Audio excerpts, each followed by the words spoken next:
You got that freedom. Go live it. You disqualify yourself from being over here with this. I disqualify myself from being over there with that. It's called leading my life. There are still 4 billion other people out there. And again, they're making them every day. There's a birthday every day.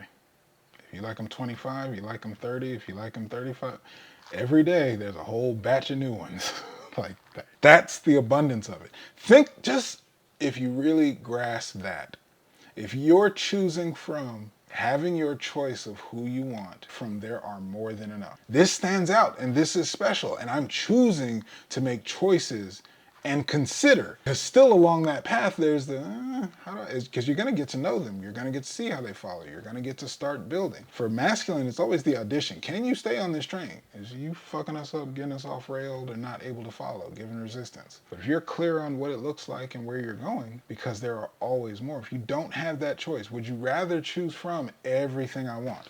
If you want the pivot relationship, other relationships and dynamics, without it being bullshit, without it being a conversation, without dealing with insecurity for the rest of their life, or if you want somebody who buys into it, it's up to you. They make them newly every day. And the thing is, luckily for you, we're not the same. Masculine value increases. They get the head start out the gates. They become legal 18, fuck, you can get to Dubai, you can get millions, you can get a life paid for, you be balling out of fucking control, showing your feet on OnlyFans or whatever the fuck you want to do.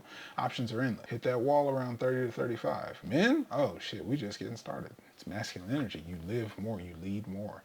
All their experiences actually decrease their value. The more experience feminine has makes them less valuable to masculine. And not just sex. Think about it if your first time to go to France, your first time to be on a yacht, your first time to, you're masculine. I can do this, I can create this, this is our life. She's been there, she's done that. Oh, I liked it like this. Is that attractive to you?